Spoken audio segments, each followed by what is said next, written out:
Hello, and thank you for joining us today on the Gentle Art of Crushing It show, where we focus on learning and sharing with our listeners all there is to know about how to create success in our lives. This show stands on the shoulders of giants. Our mission is to empower and inspire our listeners to create the life of their dreams whilst having a blast in the process. Let's celebrate life together. Welcome to the show. All right, welcome back to the Gentle Art of Crushing It podcast. My name's Randy Smith, and I'll be your host today, and really excited to have Omni Casey with us today. This is going to be a little bit different podcast than what we normally do, but Omni is the founder of the Cashflow Breakfast Club, and I met him from a community that I'm involved with, and I just really want to dig in and hear more about what he's doing, because I think it's going to bring a ton of value to the audience. So, Omni, welcome to the show. Randy, thank you for having me. Super excited to be here. Awesome. Well, let's jump in like we always do. Can you share your perspective on the current market and how that could be impacting either active or passive investing in real estate? Yeah, it's an interesting time to be an investor. You know, we're obviously just post-election here, and there's so many things leading up to that of uncertainty that's happened. And after that, I think the market feels they know where it's going, but there's still a level of uncertainty in the market. So, you know, I'm primarily an active investor. I do have passive investments as well, but I'm looking at where is the opportunity. And I typically look at opportunity where people are afraid. And if I see people move away from things, I don't necessarily automatically invest in those areas, but I put some effort into figuring out why are people afraid, and is there an opportunity to invest somewhere where the market is shifting away from, and could I make the right, decision on that? So it really is an education game, right? Like what you're doing with this podcast, what we do with our community. It's how do we stay up to date, day to day, week to week on the trends, and can we invest with strong principles, with guardrails? Obviously, there's risk in everything we do, but with the right guardrails so that we have protection of our downside risk, but hopefully investing in markets or asset classes that have a lot of upside potential. I love it. Well, very good. Well, thank you for that perspective. We're going to dig into a lot more of that. But I'm wondering, could you bring the audience up to speed? I shared you're the founder of this great organization, but tell us a little bit more about yourself. Like, what have you been, how did you find yourself here today, essentially?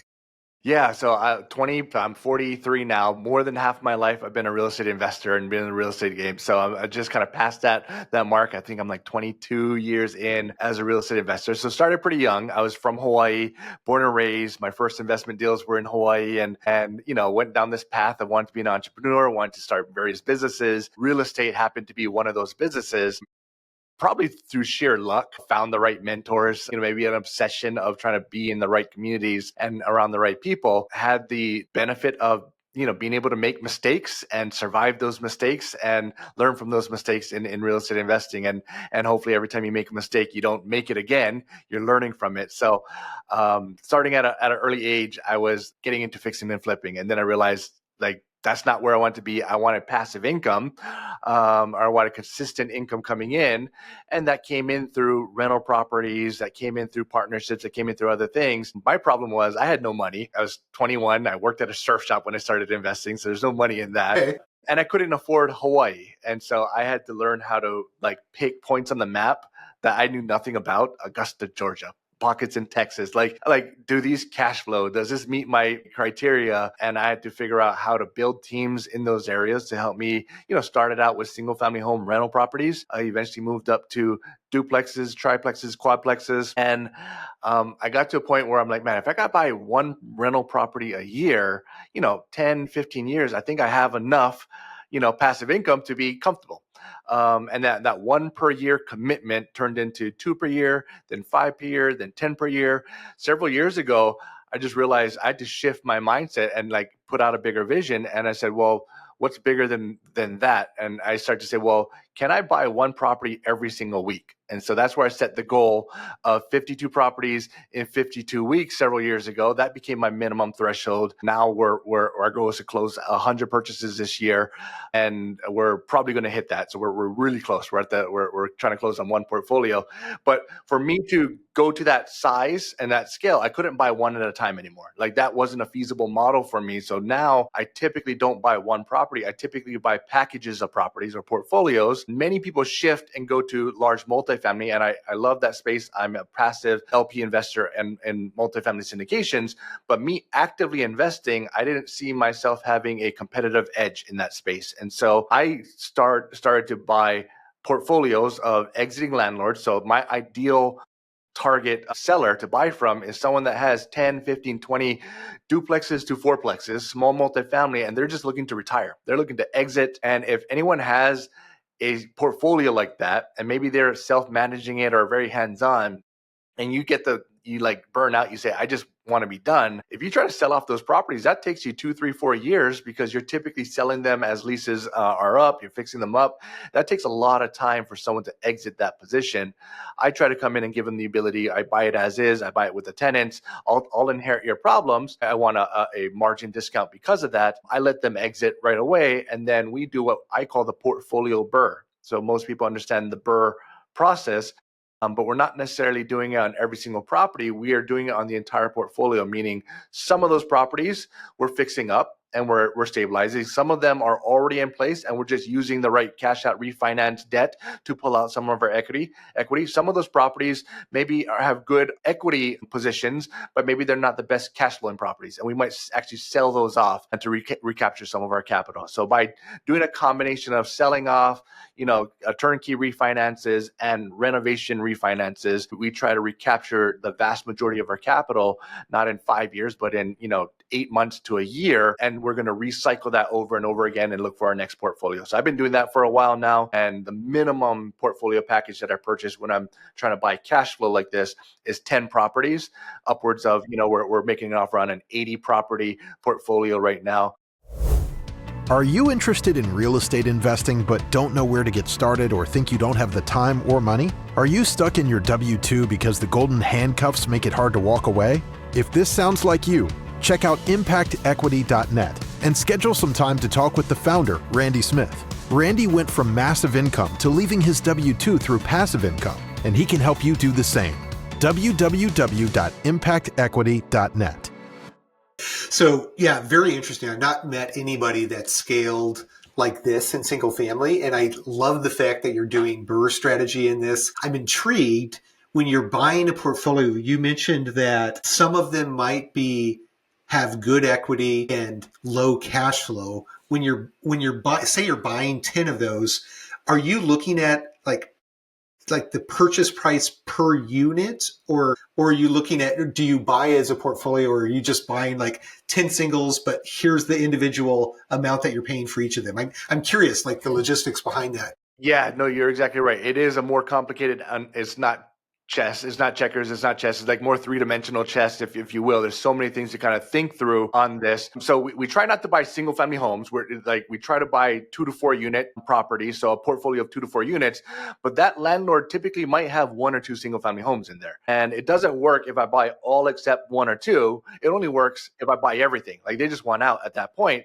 And so I'll buy a package. Let's say one of the last ones we closed on, like 20 properties. 17 of those were in the multifamily space, small to mid-sized multifamily, and then 3 of them were single family. Just by the nature of how it works, a single family will not have the same per unit rent price per rent ratio as the multifamily in there. So, however, a single family probably has a higher per unit value because I can sell that off to a non-investor and sell that to an owner occupant, which will ultimately get the best value. So I might choose to sell off those 3 single family homes, and because they are probably on the lower on the totem pole of the cash flow, but higher on the totem pole of per unit equity. I just paid a straight equity position for per unit across the board. The landlord typically didn't care whether it's a single family or a fourplex. And so I bought that out on the lower end, and selling it on the higher end is typically what I do. The only reason I keep a single family home now is if I can convert it to a short-term rental or co-living. My other buy box is large single family homes for short-term rental and co-living. If it's not in that buy box, then it's cash flow for long-term rentals. Interesting. Okay, so you mentioned price per rent. Do you have kind of a target metric that you look for there? Yeah, it depends on the area because so we all know the 1% rule. So 1% rule is a really easy way to start to say, okay, does it get us into that ballpark range? But actually, I typically need a higher than 1% rule on a price to rent ratio for most of my portfolios that I buy. Except if that metric doesn't matter as much if I'm able to recoup a much more capital, right? If I'm able to recoup by selling, let's say 5 out of the 15 properties, and I'm only going to keep 10, so it's a smaller portfolio, but I get all my capital back just by selling those properties, then I don't actually care what the price to rent ratio. If I'm positive after all my expenses, then it's you're playing with house money once you get all of your money back. Because the goal is to get your money back or as much of your money back as possible so that we can buy our next portfolio. And so we're trying to recycle it as many times as possible just to be just positive cash flow in any way possible because it is a cash flow play and a long-term appreciation, equity building play. When I buy a property, I typically try to never sell it. And so I'm trying to hold the property, put long-term debt on it. One of the main reasons why I try to stay in this smaller multifamily is although I love the scalability, I love the cap rate structures when we're dealing with large multifamily. It's magical, it's beautiful. But the debt with commercial is just a different beast, right? And so you have the 3 years, 5 years, 7 year, 10 year balloon payments, which we kind of need a crystal ball to deal with. When I'm buying portfolios, I'm actually individually putting debt on every single property, either at purchase or after in a refinance. And that's fully amortized over 30 years for most cases, meaning I don't need the crystal ball. It just needs the cash flow today. And I could weather any downturn in the market value wise because I'm not going to be forced to refinance at any point. Now, if the market rates come down, then I'll definitely take advantage of that. But if, the market, stalls, 5 years from now and I'm up against, a balloon payment with a commercial, that puts me in a position that I might have to do a capital call. I might have to do something along those lines that is unpredictable. That doesn't happen in this smaller scale space. So I used to do single family rentals as well. And there was this looming threshold where if you hit 10 loans in that space, you're done. Or I don't know. I never got there. I think I had 6 units at one point. So how do you get around that? If you've got, it sounds like hundreds and hundreds of units, probably thousands. 500 properties. We're going to crest 500 properties this year. I don't count my units necessarily. Each property is between 2 and 20 units, typically. So the conventional loan side, that's a you-based financing, meaning it's based on you and your financing, which means you need the credit, you need the job, you need all of that. I've been unemployed for a very long period of time, so I can't qualify for a loan, right? In a U-based financing anymore. So I only do asset-based financing, which is asset-based on cash flow. And there's so many lenders that are asset-based financing through DSCR loans or similar types of products. They don't ever ask me what is my income because the answer is zero, and I want to keep it zero for forever. But they ask what is the cash flow of the property, right? And so they'll do that. There's no limit on how many properties you can own there.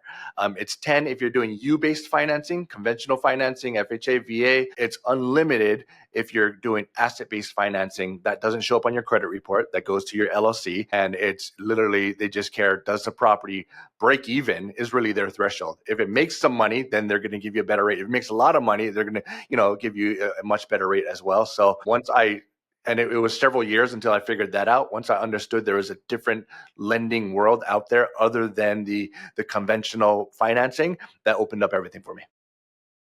And so are these regular big banks, national banks, or these regionals, local banks usually? Yeah, they're regional. So they're not necessarily banks. You can find local banks to do this, but those banks are like, they'll typically put you in a commercial type product, which it can be beneficial for some scenarios, but those commercial products will often have the looming 5 year, 7 year, 10 year balloon payment. And so the DSCR lenders, debt service coverage ratio lenders, are typically not brick and mortar. They're institutionalized, but they are just asset-based lending. Like once you get into, so think of a fix and flipper using a hard money lender. That's an asset-based lending, not for cash flow, but for the value of the property. They're not asking me what is my income if I'm trying to do a fix and flip. They're looking at the value of the property. So many hard money lenders might have an arm that does what's called the DSCR loan as well, which has nothing to do with your income. They don't want to make sure that you have, a decent credit and you have some experience. If you don't have experience, they'll still lend to you, but your rate's not going to be that great. You have a ton of experience and your rate becomes, a little bit better. But the beauty of those products are there are 30-year fixed, fully amortized properties. And most of those are up to 4 units. They're in the residential space. You might find some lenders that will go up to 8 units, but for the most part, there's a lot of lenders that will lend up to 4-unit properties. And now, are you buying across the entire country, or do you have certain markets that you're focusing on? What is the target market look? Yeah, so one of the reasons why the answer is we're buying across the country. We closed on 12 properties last month, 5 of which were brand new markets for us. If I had one superpower, it's setting up teams in new markets, because I started out in Hawaii and I had no money to fly to Augusta, Georgia when I was buying in Augusta, Georgia. I had no money. So I had to learn how to set up teams, set expectations, fire people, hold people accountable, trust but verify from a distance. And now, which was hard to start, but that's a skill set that has allowed me to say, I really don't care what market I buy in. We're going to look at the metrics, but if I could find the right team and put the right team together, I can make almost any market work, and my ability to scale and expand and go from 10 units to 100 units in a particular market is going to be dependent on that team that I get. So I've invested in markets and I've bought properties that are great, amazing investment properties, but I never expanded or haven't expanded yet because I didn't quite get the team in place. It's not like a well-oiled machine yet, because sometimes there's a cycle of going through personnel, maybe you hire the wrong person and it's just not quite there in terms of communication. So that is real estate, from a scale standpoint, is a people personality more than the actual real estate itself. Understanding how to manage those personalities, hire those personalities.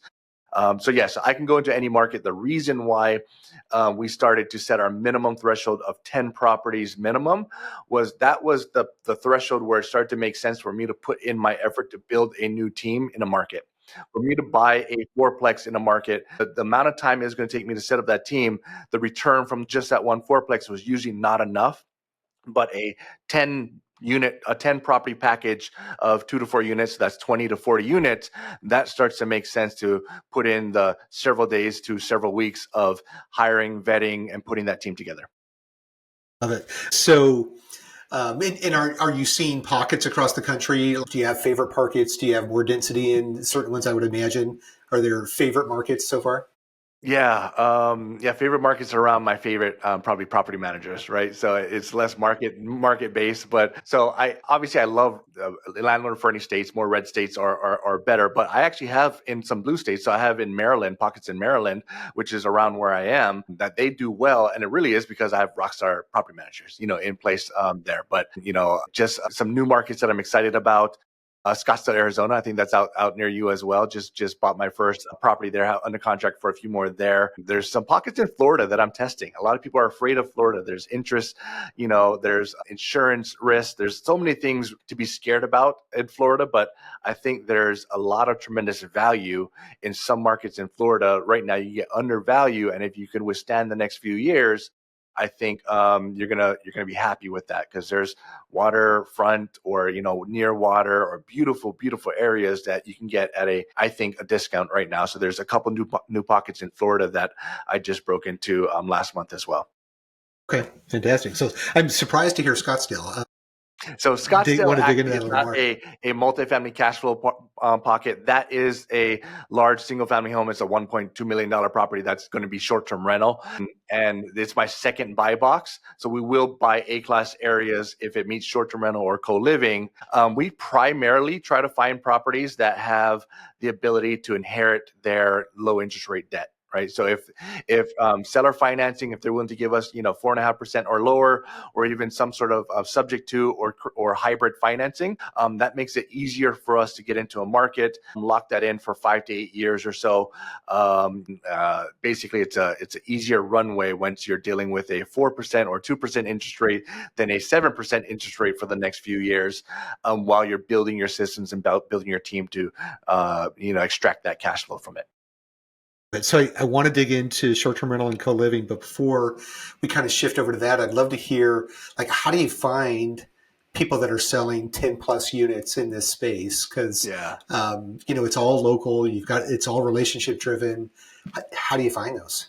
It is. It's all relationships. So you're exactly right. Early on, I realized one, I was good at finding off market deals, but I was lazy. I didn't want to put in the work, and sometimes it was like, man, my deal flow is going up and down. It's like based on my ability to like motivate myself to make some calls is really what it was based on. And so I started to like, okay, how do I build teams around me, or how do I build communities around me to go have deal finders? And so I got really good at coaching and training people to go find deals and say, I want to be the first one to buy your deal. Here's what you do. Here's what areas I'm looking at. So I owned a brokerage, for 10 years, and I taught like 100+ agents how to be investor agents. And I got a lot of deals from my deal finders that worked for me. Exited that a few years ago, but the community that I run right now, Cashflow Breakfast Club, every single month we show up, we give free education to 50 to 100 people that are brand new investors or experienced investors and everything in between. But many people are asking that same question: how do I find deals? So we teach people how to go find those deals. And then I say, please, I want to buy that first deal. And here's what I'm looking for. By the way, here's my buy box. I don't want you to sell me one deal. I want you to sell me 10, 20, 30 deals, and I pay well. Right. And so that motivates them to like, man, I'm going to go put that into practice. He just bought in this area. Can I go find a landlord that has 10 properties? Right. So now there's tools out there. There's data sets, there's PropStream, there's so many ways to like pull lists now and to see who owns not one property, but who owns 20 properties or 30 properties. So how to find these people are not hard. How to find them and have the conversation with them, the right dialogue to convince them that maybe it's time to sell, or see if they want to sell and get to them before they go to the open market, is really where all the work comes into play. And I got to the point where I didn't want to necessarily have to do that work in every market. So I more so train deal finders and say, like, if you're starting a fix and flip business, a real estate investor business, a syndication business, a wholesale business, everyone needs the skill of finding deals. We'll teach you how to do that. Just please, if you see something that meets one of these two buy boxes, think of me. And so I get a lot of deals from within our community. And then we start to expand that community. Last year, for the first time, we went from one location to we're over 40 approved locations now. We're getting close to one of the largest real estate investor in-person mastermind communities in the US. I think by the end of next year, we will be the largest by far. Wow. Well, dig into that if you can a little bit. Can you tell us more about this community? I'm intrigued with this. Love to know if there's one here in my backyard or Not you're in your Phoenix area. Yeah, nothing in Phoenix there. So primed. So we've been a sponsor at Bigger Pockets the last few years. They have their conference nationwide, and so we've connected. We've got a ton of applications of people that want to launch their community. It really started with, I like networking. I like meeting real estate investor meetups. I normally go to that, but there's an inherent flaw in most meetups out there.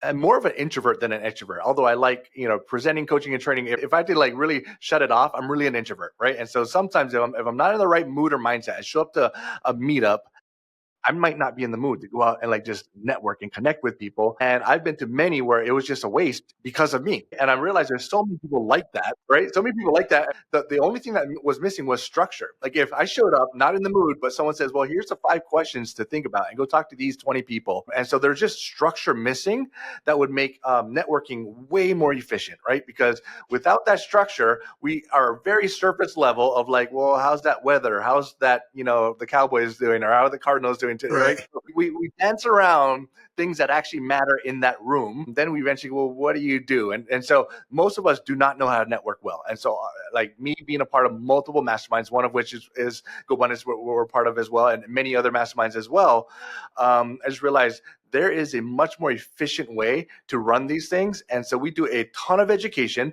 Like we give them a boot camp. It's roughly, I used to do coaching. It's $12,000 a year and basically coach people like through the spectrum of real estate investing. I stopped coaching a while ago just because my wife said, stop, took a lot of your time, and we had enough rentals where we didn't need it anymore.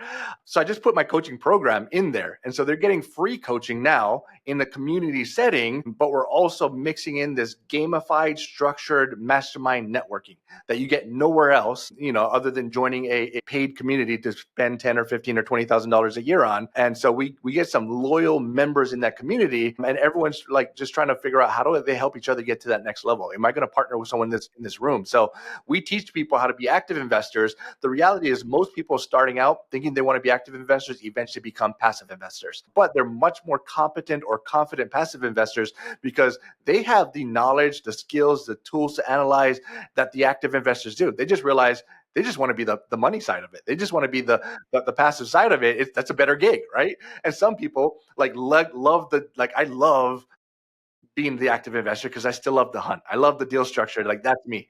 The moment I die, I say this all the time. My wife sells everything we own and is just a passive investor. She hates the active side, right? Yeah. So like Yeah. our relationship is like that microcosm of what that room is. There's some people that just love the active side, some people that hate it and just love the passive side. But my wife is much more confident and competent now because she's gone through those courses and classes, and she's like, because I liked that person before, but now I could analyze this deal, or I saw this flaw in this. I asked that question, and the deal didn't work, or the deal, whatever, took a different direction. But now passively, most people just think like, I just got to trust somebody and give them money. I don't like that. Like, I want to be able to analyze the deal. I want the confidence that if I had the time or the energy, I would do that deal. I just don't want to do it, but it has my personal blessing of like, this makes sense. I understand risk. I understand there's always going to be risk, but I trust the person, but I also trust the deal because I analyze that. And so that's what we try to do, give everyone in the room confidence. But it's interesting because I started out saying everyone should be an active investor because that's what I was. And I realized at least half of the people out there don't want to be an active investor. It's better to be a passive investor. They just need that knowledge or that confidence. I love it. And I think that's what really caught my attention when I saw this, is that this was not necessarily a fit for this podcast, but when you get down to the root of this, it's an education platform that teaches people how to actually invest actively. And if they choose to go passively, then they're just a much more educated passive investor, which I think is ideal because there's so many people out there that are throwing passive dollars at operators that they have no business throwing money at them because they really don't know how to do due diligence. They don't know how to vet the deals. They don't know how to vet the operators. I think the service that you're offering with this is just absolutely amazing. And then, I'm sure a bunch of people end up becoming active investors, but then, it's also self-serving in that you're essentially training your deal finders all over the country. Yeah. So, yeah, if well, you very can solve cool. where the deal's coming from and where's the money coming from problem, there's no limit to what you can do. And from a passive investor standpoint, like if you actually have relationships with them for 6 months or a year or 2 years, like you're building relationships because most people are not a passive investor once, right? You're a passive investor multiple times. You're always trying to find the new opportunity.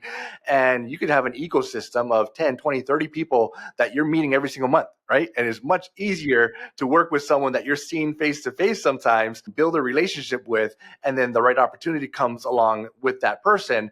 And it's an easier decision to make that partnership happen. And what's interesting too is I think that people invest with people, and like you can have the most highly qualified person in the world, but if it's somebody that you can't be in the room with regularly and you can't spend time with, you're uncomfortable at reaching out and asking questions, whatever that is, they can be the most capable operator in the world. But if you don't connect with that person, then that's probably not the right fit either. So absolutely. I like that you're putting 20, 30 people in a room, and after 6 months or so, people are going to gravitate towards people and then deals start getting done. So I love the model. I think it's great. I have a tendency to get excited about things and chase the squirrel around, but this is something I'm going to dig into hopefully with you, Omni, and hear more about. But for the listeners, how can they get involved with Cashflow Breakfast Club, or see if this is an option that's already in their area or something that maybe they could start to build in their area themselves? Yeah, absolutely. So we have a website, cashflowbreakfastclub.com. You can go on there. You can find me on social media, Omni the Investor Guy as well, and basically inquire. So like we blew up almost overnight. I've been doing one location for 8 years. I never thought I was going to be expanding to multiple locations. It was one of my masterminds. Brandon Turner, previous host of Bigger Pockets, is a good friend of mine. And at one of his masterminds, it was really like kind of working through the problem of, man, I need a bigger space because I could fit 112 people and I had a waiting list of 500 people that wanted to come in to my event live. And I was trying to solve the problem of, how do I get a bigger venue? How do I do this? How do I grow without having to charge people in the room? Because I still want to keep this for free. And he's like, you're thinking about it incorrectly. Like, how do you just expand? How do you train the trainers? How do you help other people do this? And that's really what we did. We kind of created a franchise model. It's not a franchise. It's really just one brand there. And we're just finding ambassadors, and we're saying, hey, it becomes a coaching program for our leaders now. So we have a minimum experience requirement. We want to make sure that they have a few deals under their belt, but no one's expected to be an expert of everything we're going to cover. So every single month we train them, we give them the content, we give them the videos and say, here's your topic. And it's everything from basics, analyzing rehabs to BRRRR strategies to syndications to 1031s to everything. So we cover the spectrum throughout the year. And that person or that group of leaders, they don't have to think about what the topic is. They don't have to worry about bringing in a guest presenter, although they can. They just basically have the topic given to them and the process of the unique networking that we do. We teach them how to do that as well. And so we help people launch locations. They can find that at the Cashflow Breakfast Club, or they can just attend as a member as well. They can find that on the Cashflow Breakfast Club site. We're migrating a lot of that to the Meetup website now. Not everything's on there yet. But between Meetup or Cashflow Breakfast Club or reaching out to me, we can pair you with the right area or try to figure out, is there someone close to launching in that community? So we have like 7 new clubs committed to launch in January. We got another 5 in February lined up, and it's all about finding the leaders who are volunteering and saying, hey, I think I want to lead this community. It's not for everyone. It's work involved. There's time commitment involved. We're not getting paid for this, right? Because we're not charging for this. But there's usually a mutual benefit for the leaders and the community. And some people just need a place to go in and just like recharge. Like I think we're weird as real estate investors. We're weird. I can't go home and talk to my wife about real estate investing. She owns more real estate than most people in our community, but she doesn't want to talk about real estate because she doesn't really care about it. Right. And so I want to get recharged by having that conversation. And so these communities is really where that happens. You get charged up. You're talking to other people that are weird like us, that are obsessed about real estate, obsessed about deal structure. You can spend 2 hours or 4 hours just talking and like, man, that felt good, right? So most people need that charging station because we're probably the weird person in our family that no one else really wants to talk about real estate with. Right. They're avoiding us at Christmas dinner or exactly. Thanksgiving because, my friend and I joke, like we go to meetups to really kind of benefit our wives so they don't have to listen to us talk about it all night long, right? Yes. Well, very good. Well, Omni, this is great. I learned a ton here. There's this whole other world that I didn't even know existed in buying 10 plus single family at a minimum. I'm intrigued. I'm excited. I'm going to want to learn more about this. But thank you so much for coming on the show and talking with our audience about it. It's the first time we've shared something like this, but I think you brought a lot of value to the community. So thank you for walking through that with us. Absolutely. Awesome. Well, hey, we do have a handful of questions I'd like to ask everybody before we wrap up. So let's jump into those real quick. And actually, speaking of that, I got that from Brandon Turner when he used to do the famous 4 that everybody has probably heard, right? So I guess mine is the Fantastic 5 that I ask everybody. So for the newer passive investor, are there educational resources that you suggest for them to get started? Obviously, your platform, your network, your communities are great, but are there other resources that you suggest people go to get started in this space? Yeah, I mean, starting out, anytime we recommend someone starting out, they come to our session, but we give them books, we give them podcasts, right? So this podcast, probably one of the best podcasts for passive investing, but obviously there's bigger pockets. There's a few others out there, and most people kind of hear a topic and like, oh, that's cool. I like to say, okay, give yourself a month and like, give yourself the ability to have shiny object syndrome for a month. Like listen to as many things as possible because most people don't know what is out there, like how to structure deals or what asset classes to be in. So podcast is probably the best way to do that now because it's so like in real time, but various books on your niche, there's passive investing books put out by bigger pockets as well that were pretty well written. And then once you're in there, then it's finding your local community, whether it's Cashflow Breakfast Club or whether it's a local meetup. I do believe the power of like masterminding and having a conversation in person together every once in a while. There's almost nothing that really compares to that confidence that it gives you of having that in-person community. Great advice. Are there any favorite books that you've read or favorite podcasts that you're listening to like these days, these months, this year? Yeah, I think I've read. All right. So not a real estate podcast, but one of my favorite podcasts that I don't miss ever is the All In podcast. Amazing. So just in general, gives you a broad perspective. Obviously, they take a venture capital perspective there, but that's a really good podcast. And another non-real estate podcast, Ed Milet, is one of my favorite authors, hunters. At the privilege of being at his house just last week at a mastermind. So like he is the most amazing person that I think I've ever met. And he just gives away so much for free, genuinely out of his heart. His podcast is one of the best podcasts to stay tapped into. Cannot agree more. I've not hung out of his house before, but both of those are big favorites of mine that I listen to when I'm at the gym or running around town or whatever that is. So yeah, it's good to hear when people that I respect in the space, when I hear that they're listening to the same things that I'm listening to.